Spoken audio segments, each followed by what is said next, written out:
Welcome everyone to Politically High Tech with your host, Elias. I have a guest here, and I'm going to say this before I even introduce him.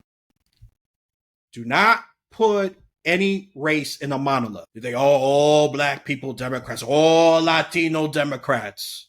You'll be surprised how many of them are actually in the opposite party. And for American context, that's the Republican Party, okay? And, well, Asians, they're almost near a monolith. I think there's a lot less Asians in the Republican Party based on the last statistics I checked. But just that's the thing I want to say. Just because you check the skin color, it doesn't always tell you what political party you're in. And that's kind of racist, right? You want to talk about racism? That's racist. Don't worry, I'm not going to cancel you, but I just will call you out on that. I have my First Amendment, you have your First Amendment rights. Okay, let's try to respect that. So I just say, I want to cancel this guy because he makes me feel uncomfortable. That's more of a you problem. You got issues. You need professional help, or most importantly, go to God. Yeah, I'm going to throw God in here. Go to God. Okay. Yeah. Okay. So that's all I'm going to say. If I sound a little frustrated, is because I kind of am. So I'm a little more agitated than usual, but don't worry, I do not attack the guests. See, that's called personal responsibility. I'm not gonna say, "Oh, damn it, Philip, why are you here?" Right? I could just, can I be that immature and petty and stupid? Yes, but it's called being mature. It's called being a real man. Know what you have to do with your emotions. Learn how to deal with it. Understand why you're frustrated.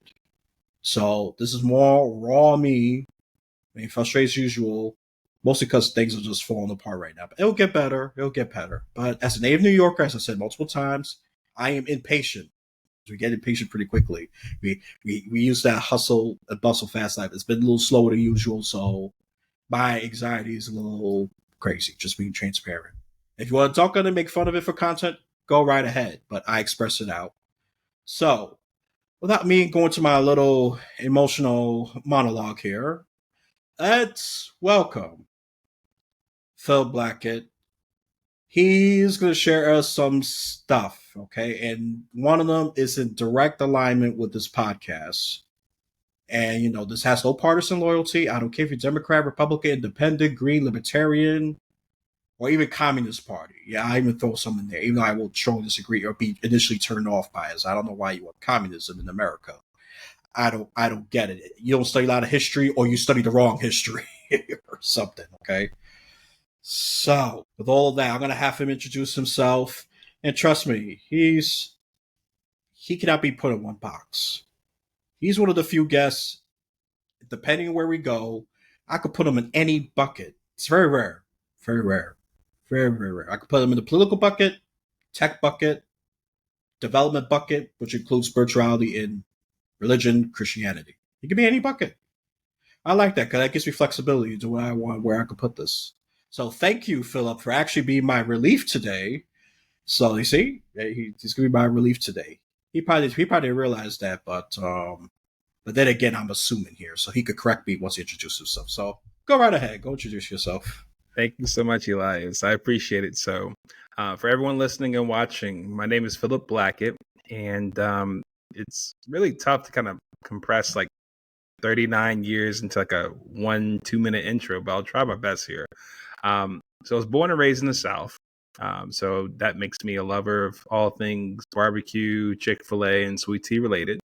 Went to school in North Carolina, went up to New York for a few years, worked on Wall Street for a little bit, worked in corporate America, done some entrepreneur things, went back home to Memphis. That's where I'm from.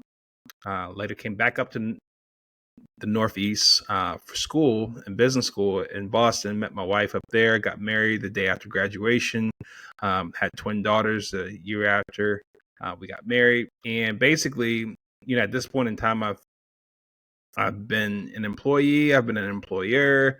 I'm an author of a few books this year. One of them that's getting a lot of attention is called Disagree Without Disrespect: How to Respectfully Debate with Those Who Think, Believe, and Vote Differently from You. And so I think at this point, whether it's dealing with politics, how to disagree with people that you like, artificial intelligence, you know, or even why I went to seminary during the pandemic. There's a number of things I could talk about here. I'm just glad to be here. And so I definitely am excited about the conversation we're about to have here. Oh yeah, no, I am happy despite, me being a little funky in an emotional sense. But, that's nothing to do with you. Thank goodness. Hopefully some of the happiness rubs off from me to you. Yeah, the good thing is, if you'll talk to me 15 years ago, I'm pretty sure it would not happen. I was like almost hardcore, negative, cynical person. So I almost turn every solution or bright thing into something very negative and use my so-called logic to defend the living life out of it. That I could tell I grow. So I'm easier now on that front. I try to see things from the way it is and try to do better from there. Big So yeah, difference. all in all, So yeah. it's a perfect reason why we can't give up on each other. You never know how we're going to turn out if you give us time and instruction and love. Now you hear that, listeners, especially those of you who got venom in your texts, venom in your heart, most importantly, because that's the origin of all of this. All right, listen to that. No, I mean, I need that sometimes too, because I'm not the most patient person in the world. Sometimes an hour could feel like years to me. Mm-hmm. I'm so used to things going quick, getting things my way, and that's something that I need to personally work on. I'm just being brutally honest. So when things go right, when things seems perfectly in alignment, like boom, boom, boom, boom, boom, I say, oh my goodness, I'm in control. But when things go wrong, okay, one thing's like, oh, okay, fine. Second thing, and the third thing is like, what the hell, man? What's going on here? Is the world against me or something? And then I personally lose it. But I need to take that to heart, and so do you, listeners. Not just you. Me too. Me too. I'm being honest. Me too. So before I derail this whole thing, uh, I always accuse myself of doing that. It ends up not being derailed. It just goes through a long detour sometimes. At worst, best case scenario, just go straight ahead.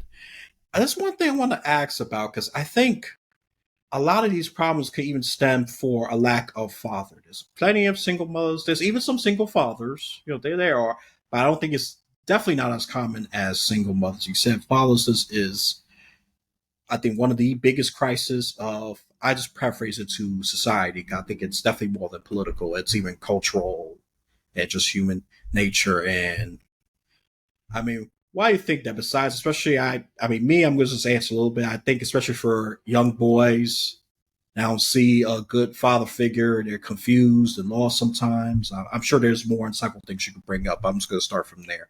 Is it because of that and then more? Yeah, so I think one way to look at it, Elias, is that you talked about father figures. Father figure, if I broke that down, is somebody that's like a father, right? Well, would a father figure really be needed if you had a father in the home present with you? So I think one of the things that comes off here, I do think that fatherlessness is, I would argue, the biggest problem in our society that we do not talk about.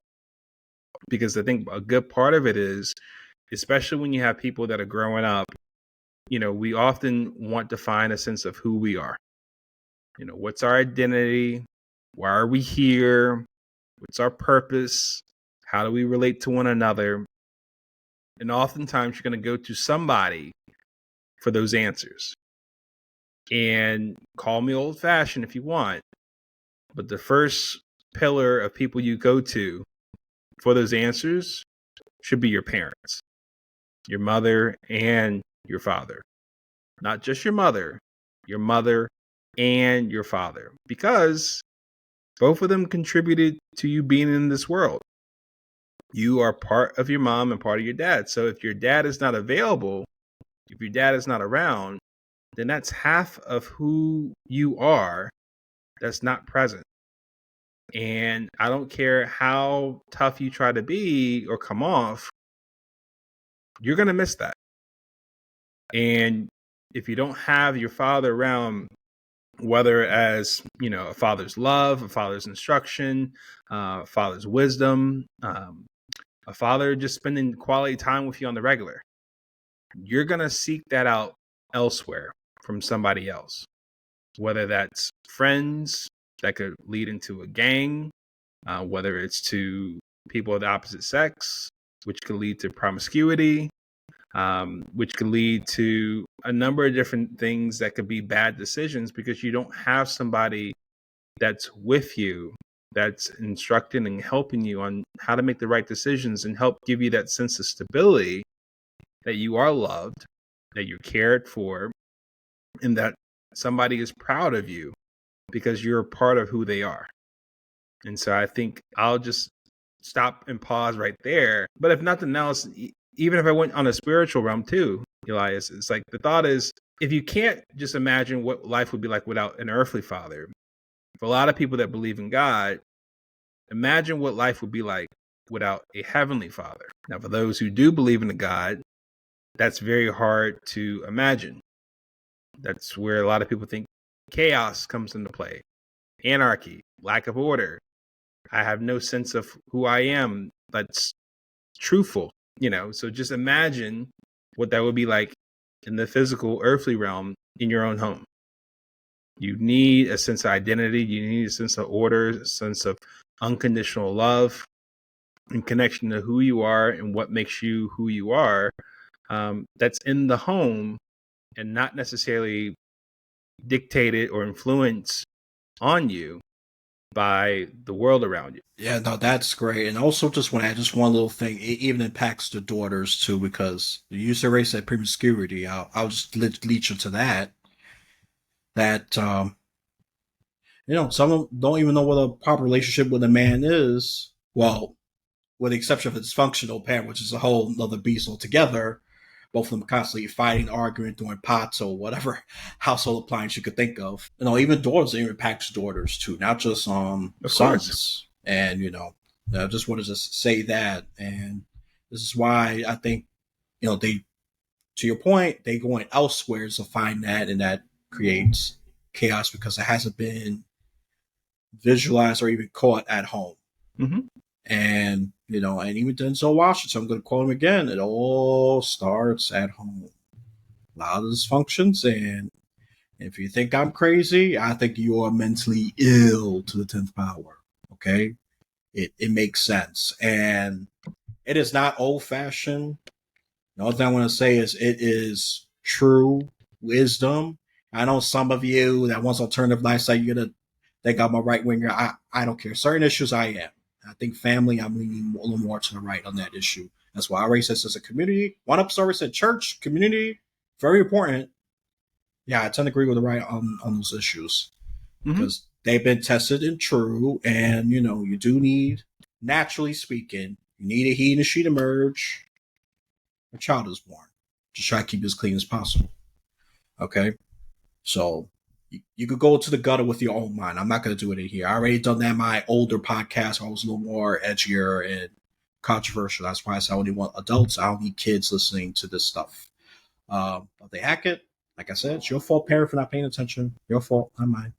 Don't cancel me because you can't handle your kid. All right? So that's all I'm going to say about that. I'm not going to linger too long, but a lot of things she says, it might sound old school. It may sound corny to you. Say, oh my God, why he sounding like a boomer?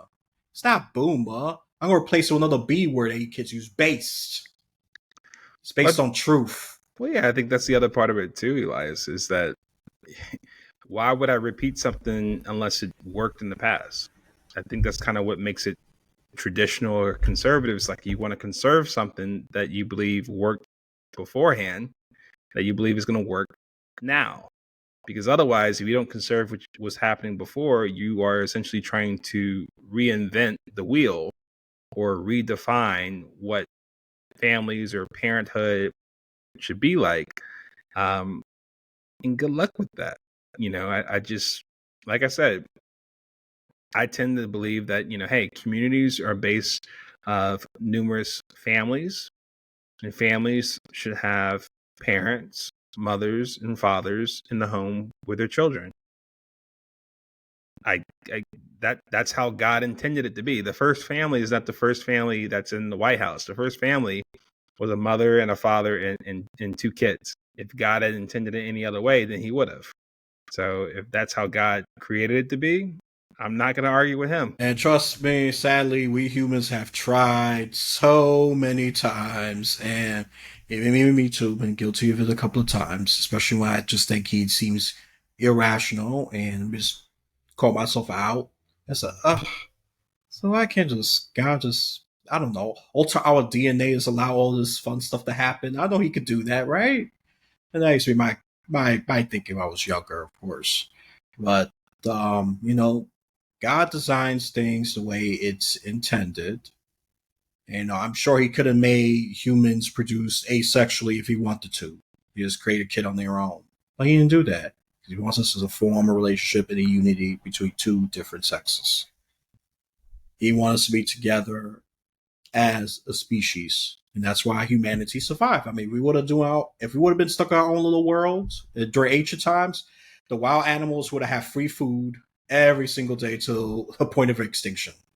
Okay, so yeah, let me throw some ancient history in there. It is well documented.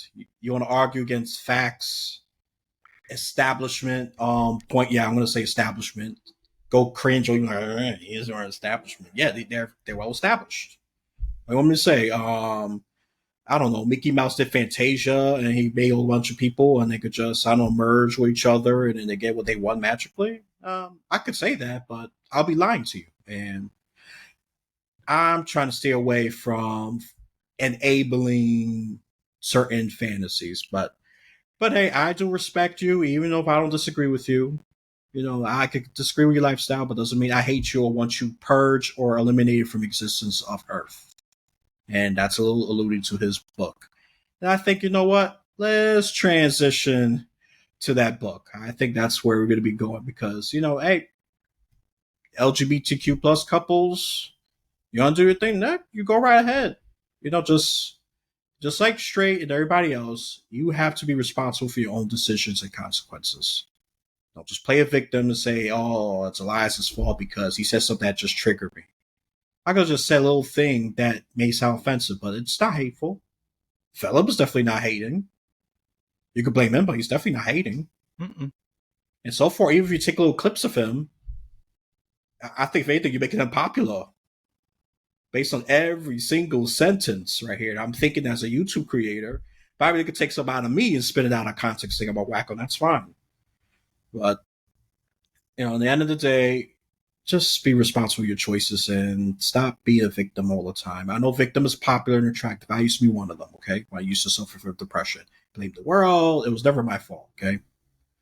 So, with that, I think we already established on why fatherlessness is such a major crisis. And before, I think prior to that, these issues weren't so big like they were today. Let's go back to pre 1960s, where even black majority of Latinos had a strong family structure prior to the 70s. You can see a decline from there.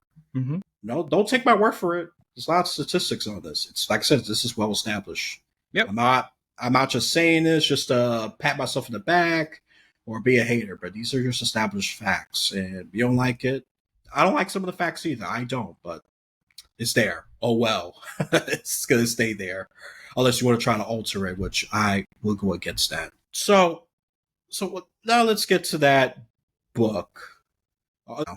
Is there anything you want to add before I transition to the book? No, I think you hit a lot of the good points there. I think that the big thing that comes off to my mind is that, yeah, like pre 1970s, like, yeah, whether it was black or Hispanic, like the family structure, whether you call it the nuclear family or traditional family of that sort, you had a lot more two-parent households than you do now. And so the question that comes off in my mind is, one, why is that the case? That there's fewer two-parent households now in 2024 than there were, let's say, 50 years ago, 50, 60 years ago. And then two, do you honestly believe that it is a good thing for us to have fewer two-parent households now than we did 50 years ago? And so that should be an honest question for us to ask ourselves. And if it's not a good thing, the question that comes up, at least for me, is how do we get back to where it was if you want more two-parent households?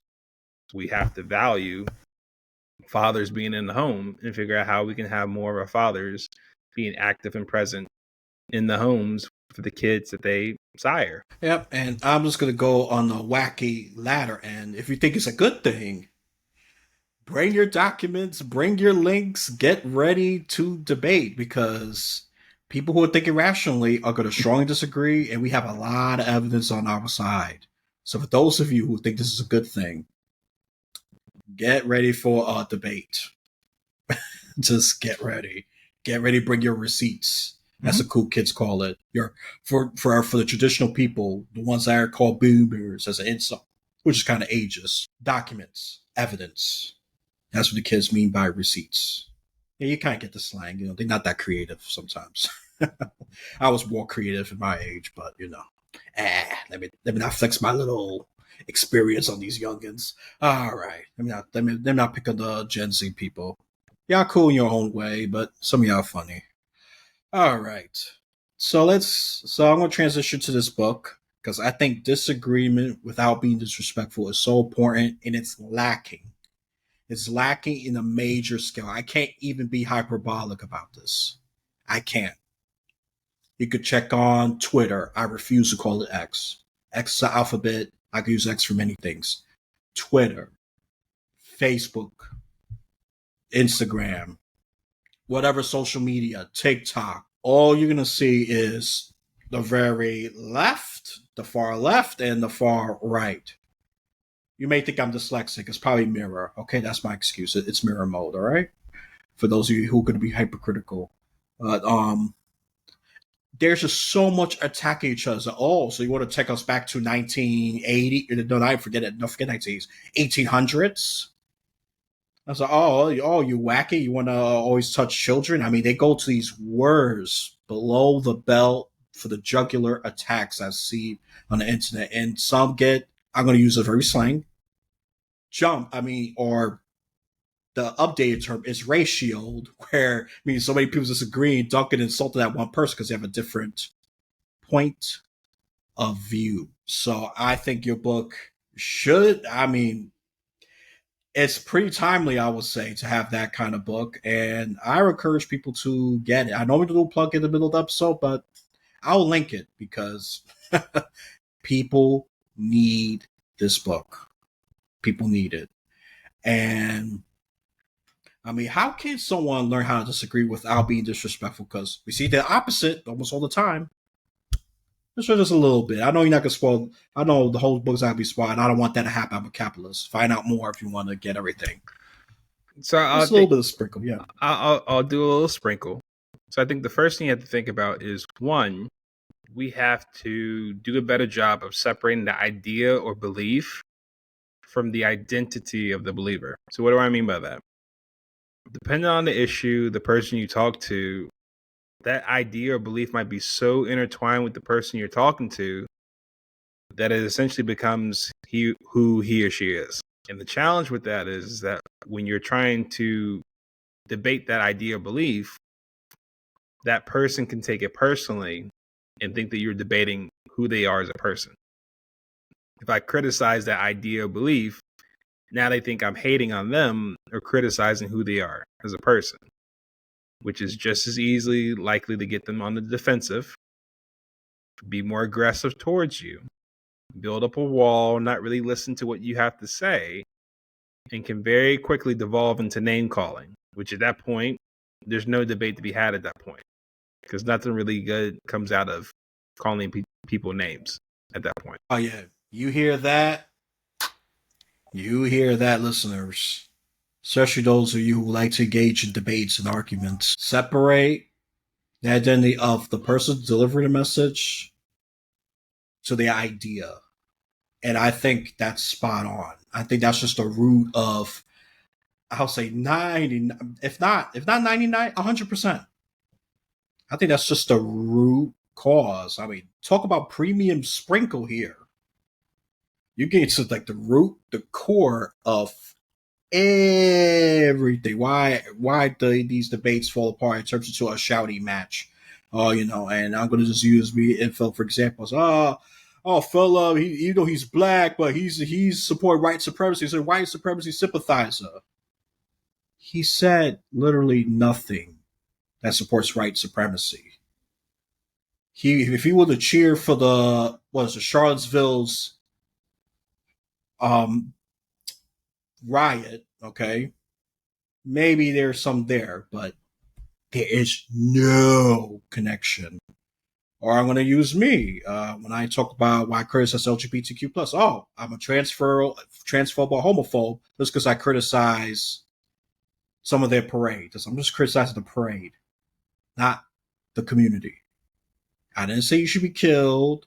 Well, you all are the F word that rhymes with maggot. Okay, I didn't say any of those things, but yeah, you call me transphobe and all that because you can't debate and you feel like I'm attacking you personally. So what you say right there, I hope you really getting this, listeners. I'll be really serious. I hope you're really getting this because this is just spot on diagnosis right here. I mean, I would say this even surpasses AI. I don't say that very lightly. AI is great, but it's not perfected yet. And I don't think it's ever going to be perfected as long as that's human origins of it, but who knows? Give it 5 or 10 years. So disagree without disrespect. I think that's just the root. That is the root of just all of them, because once we take it personally, we feel like we have to fight. Even if that person didn't really do anything rational to justify that aggressive response. If the other person do it to you, sadly, fine, but just get yourself out of the situation because at the end of the day, I think this is for Mark Twain. If you argue with an idiot, you become an idiot, and the observers on the outside they won't be able to tell the difference. So two nut jobs arguing. So just keep that in mind. Keep that in mind. And just because you have a different idea, it doesn't mean they hate you. Just got an idea that I think is worth talking about, exploring.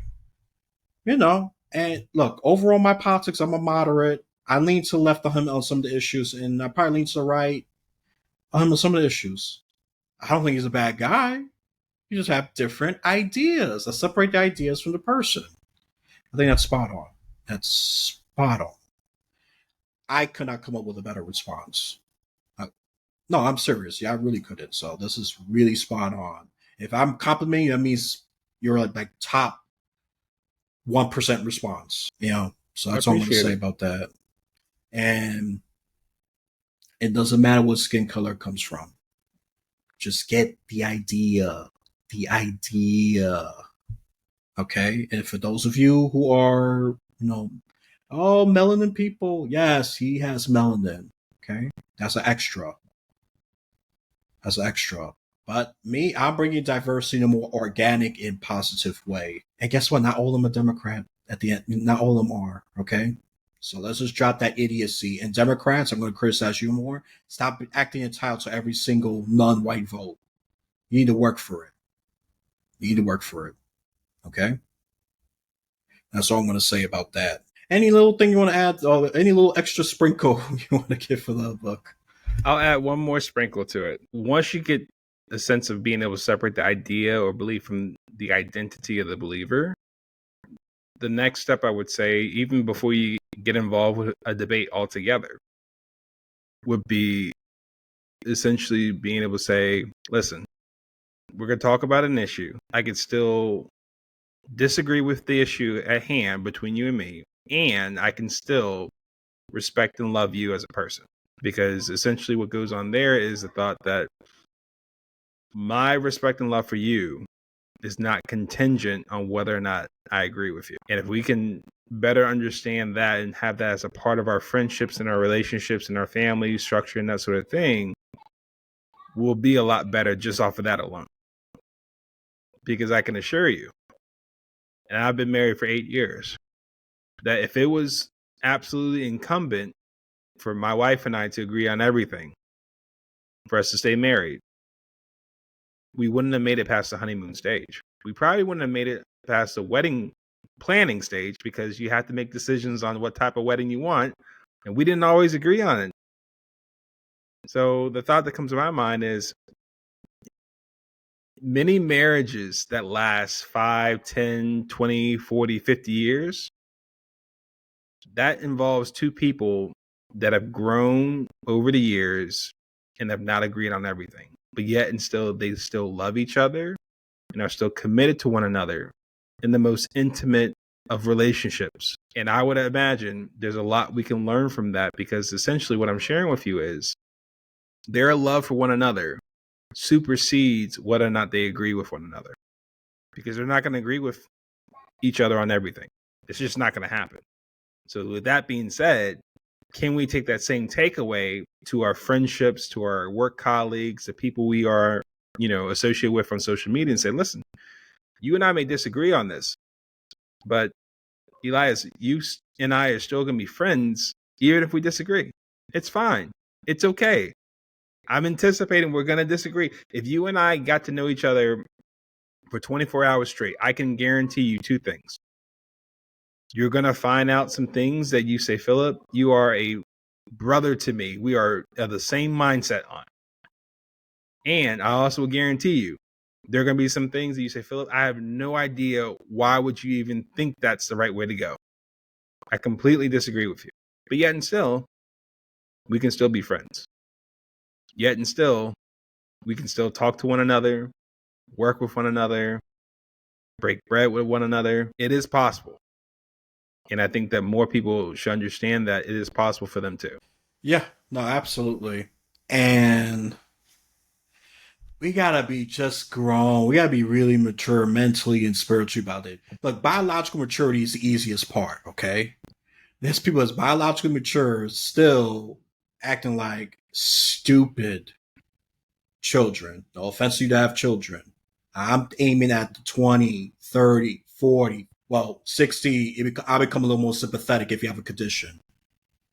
But between 20 to 50, if you start acting like a child, I think there's something really, really wrong. You don't know how to deal with confrontation. And me, I would have had this problem if I didn't know how to confront my issues in my teens. Well, I had to confront some in my mid-teens to like early 20, and even no mid-20s actually, not even, to learn how to develop this thick skin and learn how to separate idea from the person. Because before Philip, I'm sure he's not going to agree with this. Let's just say he's a communist. I said, oh, I don't know why you would believe in communism. Do you know how many people is killed? Are you crazy, man? Are you this stupid and mentally ill? You see what I did there? Not just a criticism of the idea. I tied his identity to it, and I already name call. He don't believe in communism, by the way, but that's a hypothetical. Right. In the alternate reality, I'm sure that's true. And I'm probably a Caucasian lady. I don't know. Let's use a Marvel multi of universe, okay? Maybe I'm a far right crazy white woman. I don't know. Or, if Philip is I don't know, a multiracial communist, whatever. Okay. Maybe we're planning to kill each other at multi-universe, but that's besides the point. We need to separate idea from the person, and I think that's the most profound thing. And he already said the marriage thing, which is much more higher stakes than debates and friendships and all of that. That's the only difference. And I think that's very important for that, but it's also important for those lower stake contexts like friendships or just debates or even talking to a stranger out there.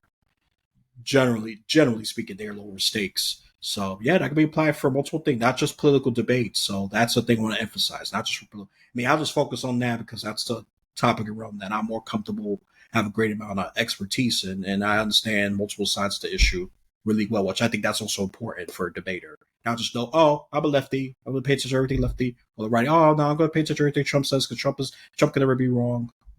No, that's very problematic, and that's why you have these shouting matches and calling people libtard or right wing, stupid or racist. That's just a right wing racist.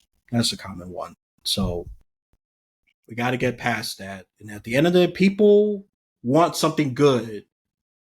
The debate is more on the how we get there, how we get to the better outcome. That's where a lot of these debates come from, and generally speaking. So, anything else you want to add before I go in a more political thing, especially not attacking Republicans? How can Republicans get more non-white votes? Yeah, so to answer that question, I think we're doing this in 2024. There's an election here. And I argue that this is probably one of the biggest opportunities the Republican Party can have to grab more Black and Hispanic voters back into the Republican Party. Because I think that, there's a number of things that are coming off. One, to your point, the Black community as well as the Hispanic community, they're not a monolith. It's wrong for you to think that everyone that is of a certain skin color thinks the same. It's wrong. It's not accurate. It's not true.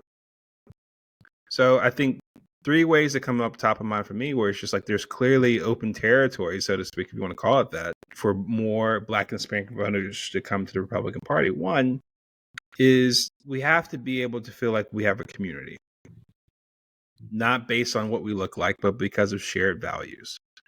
If I feel like this party is inclusive for someone like me, because not so much because I check off a quota box, right?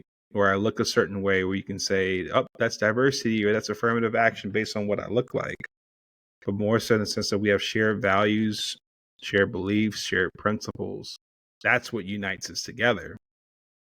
In that you can have a community of people that look like a melting pot, but what unites us together is the fact that we all stand for something.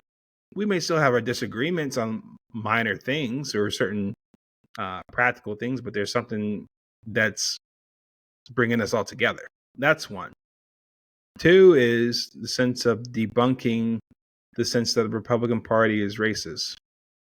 So I can actually trust the Republican Party. Let's be honest about the history of both parties, to be fair, because I would argue if you look at American history, ever since the Reconstruction period after the Civil War, you can't necessarily say the Democratic Party is spotless when it comes to any sort of allegations of one being racist or not. So let's just put that on the table here and say, hey, there's mud on both sides. Let's just dismiss this whole notion that one particular party, a group of people, is all of a sudden racist. It's not true. And especially if you're getting flack from friends and family that vote a certain way, that's okay because you're going off of principles rather than just, just because you look a certain way or just because you're from a certain family or community structure and that sort. So having that trust that, there's good people in the Republican Party too that you can align with. But I think the most important part of the three deals with the values and policies itself. What's the platform? Because I would argue a Democrat in 2024 is very different from a Democrat in 1994, right? 30 years makes a huge difference. The Democratic Party, I would say, is much more liberal than it was 30 years ago. And so you have a lot of people that were saying to themselves, I was with you 30 years ago, 20 years ago, maybe even 10 years ago. Now, some of the things that the party is bringing up to the forefront of attention, some of the issues that they think are most important, more so than others, you have a lot of people saying, that's not me. That's not what's most important to me. That's not what's impacting myself and my family more than others. That's not the most important priority we should be talking about. And if you have another party saying, these are the policies and values that we are standing for, this is our platform, and you can see how it can benefit you and your family and your community, whether it deals with economics, education, healthcare, immigration, inflation, a number of different things that go beyond social issues, right?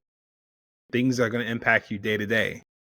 Safety of your neighborhoods, jobs, whether you can afford a house or car or eggs. These certain things and sharing a policy or a way of doing it where things can be better for you, then you make a decision based off of that. Which one is better? Which party is better? Which candidate is better on issues that are important to you? And I think that that's one that's going to be far more appealing for people considering Republican versus Democrat. And I think if we just stick to the issue at hand rather than getting sidetracked on name calling or making certain social issues more prominent than others, then that's where you have a lot of people saying, yeah, I'm open for discussion. I want to learn about the issues. Where do you stand on this? And I'm going to try to be as objective and as fair-minded as possible. And it could mean I stick with the Democrats, or it could mean I change teams. I mean, to your point, and I could use myself as a perfect example. 2008 to 2014, I was a very moderate Democrat because there was a decent amount of issues that I'd stand for. But by the time they were switching platform and I know there's big changes, I said, I'm leaving. This is definitely not for me. You can do your thing, but I'm going to give the Republican Party a try. I only gave them to 2016. Then I saw that MAGA stuff, and ever since then, I've been an independent, nearly a lifelong independent, registered as independent. I've been to multiple journeys of switching political parties. I'm not going to get into it. Go pay attention to my older episodes about that. That's all you need to know about that. That's the breakdown. For 2016 to present, I'm still an independent because I'm more like a fair-minded person. So I see the good, the bad, the ugly, the interesting, the weird on both parties. And I'm a mixed bag politically. Now, when it comes to marijuana, I will side with the left more on that issue. Abortion, I think I'm in the center of that issue. I think some restrictions are needed. That just give me some of my positions. Education, I agree with the right more with school choice. I think choice for school will have a better chance for parents to improve their child's academic success. When it comes to religious rights, I'm definitely right wing on that issue. I'm like almost like pure on that one. Probably irrational to the point that's nearly irrational, but I see what the left is doing with religion, and I'm not with it. Not with it. Not with it at all. And I think it's just disrespectful, in my personal opinion. Not saying now all Democrats are heathens. Some of them are. Some outright reject God. So that's not for me. Not for me. And those only things. In immigration, I'm definitely in the center. I think we definitely need some restrictions to make sure the bad immigrants are not coming in this country and let the good ones come in. I mean, these are just simplified bullet points. I'm a censor when it comes to immigration. We do need immigrants, but I'm not opening the door for every single criminal that's going to come in and destroy America. That one I agree kind of the right in. But at the same time, I don't want to close off to a point that we're going to be an isolationist nation, isolated nation. Ugh, I'm kidding. I wonder why I'm struggling with that. I don't want to become such an isolated nation, be the xenophobic nation either. I think there's a balance that needs to be struck there. That's my take on that. So I'm a mixed bag, in other words. Well, and I think one of the things you highlight though, Elias, is I would imagine you're very much representative of a lot of people in our country. That it's not necessarily straight line, red or blue on everything. There's a lot of nuance. There's a lot of things where it's like, hey, I'm kind of more left here or more right here or more center here. And that's fine, right? That's what makes us unique. What I would say on top of that is that's all the more reason for us to have conversations and debates on the topics and issues at hand and be able to do it respectfully so we can explore this. Because if you can't engage in a conversation without fear of being cursed out or embarrassed publicly, then you're not going to have that type of conversation. You're not going to engage with somebody. You're not going to try to explore and try to understand for yourself what is important to you, or at the very least, share that with somebody else. But we have to set the groundwork, the setting, so people can explore these issues, talk about it openly, honestly, and vulnerably, and help people make their own adult, educated decisions about it. And even after you make the decision, you're still open to ongoing conversation about it. You're still open to being friends with people, even if they disagree with you. Like, I think that more people would agree with that sort of setting that we need and compared to the status quo we got right now. Yep. No, that's exactly right. And I'm actually, thank God wearing this light shirt. I think it's symbolic that I'm more optimistic about that because yeah, I mean, I'm really beginning that's true. I mean, if I would use my old cynical hats, no, a lot of people are too stupid. They either vote blue no matter who, or vote red or you're dead. Those two. I mean, I made that up for the Republicans. Um, you know, if you're gonna attack me, I'm open to it. I'm a New Yorker. I'm not afraid of a debate. But before I get to confrontation mode with the listeners, before I get that confrontational mode, Yeah, because I know I, yeah, we got to land this plane. yeah, at this point, we yeah, yeah, I'm gonna land. Yeah, we gotta land here because this pilot here is about to be dehydrated. So I'm caring for you, Elias. I want to yeah, make yeah, sure you're yeah, okay. So I yeah, don't yeah. want to keep you on here longer than necessary. So hey, as I, we conclude, nah, thanks a lot. You see, this is why God sent Phil. I don't understand everything God does. If I did, I think I would have been in heaven already.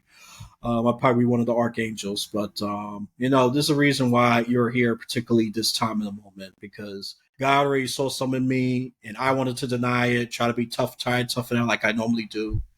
But He said, you know what, you need someone. So God bless Philip here for actually somewhat co-hosting this. Yeah, I could say that. Somewhat co-hosting this thing. So he's my co-pilot here. Really, really. Of metaphorically speaking, of course. Don't take it literal. Take it literal, and God help you. You have low IQ. Okay, let me land this plane down. Musa.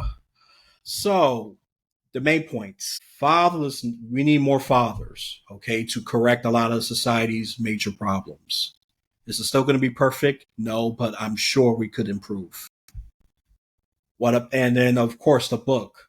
Learn how to disagree without disrespect because tribalism's at an all-time high. And then there's precedent to this. Unfortunately, I've got to mention this: the Civil War. We don't need another Civil War, and that's the direction it's going, especially in social media, even on TV with some of these major cable networks with their propagandist, divisive talking points that they think everyone's going to agree with and get everyone against each other. So there's lots of blame there, but people need to take responsibility of questioning things, being critical, understand where the person's coming from, separate identity and ideas instead of just lumping the two together and just shoot them all down or burn them down. Okay. And then the final point. So about the bread and butter issues that affects everyone. Economy, grocery prices, gas, and believe it or not, throw immigration in there because there's more recent polling saying that Latino people are becoming less open to open borders. They are saying no, we need to control that border. Okay, so that's significant. And that's potential votes for Republicans. Just a little insight there. Listen to me or not, that's up to you. Okay. So Republicans, I gotta say, a very good opportunity here. I say you had a decent opportunity 2020, but I think the time is now. Strike while the iron is hot to grab more non-white voters, the Hispanic, the Black, and I'm gonna add Asian. I know you probably felt excluded Asians. My apologies for that one. And Asians too. You know, and multiracial people, all of them. By folks who that's so about the issues that affects everybody, and I think that's the way that they could win instead of just trying to appease every single little marginalized group. That's what the Democrats are doing is kind of shooting themselves in the foot. Good example of that is the LGBTQ pride parade plus the pro Palestine parade clashing with each other. Those are both supported by Democrats. They got a mess there. I know I sound like very pro Republican, but I'm pointing out how incoherent that idea is. I think we all should be united, and if you can manage to get LGBTQ and pro-Palestinian people together, wow, that's a miracle. The Democrats are geniuses. You pulled something that's miraculous, but so far they haven't been able to do that. So let me shut up. The plane is officially landed. Let's see if Phil wants to add anything before I wrap this up. no. So I think the big thing is for anyone who's interested in reading my book, "Disagree Without Disrespect: How to Respectfully Debate with Those Who Think, Believe, and Vote Differently from You." It's available on Amazon, whether you read ebook or paperback. Just look it up by the title or my name, Philip Blackett, PhilipBlackett. So you see that book along with a few others that I've written.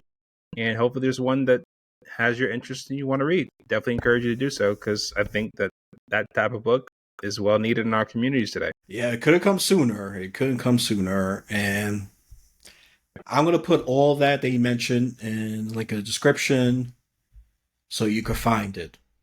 All right, I'm going to put the book and his website, The Rule. Thank you so much.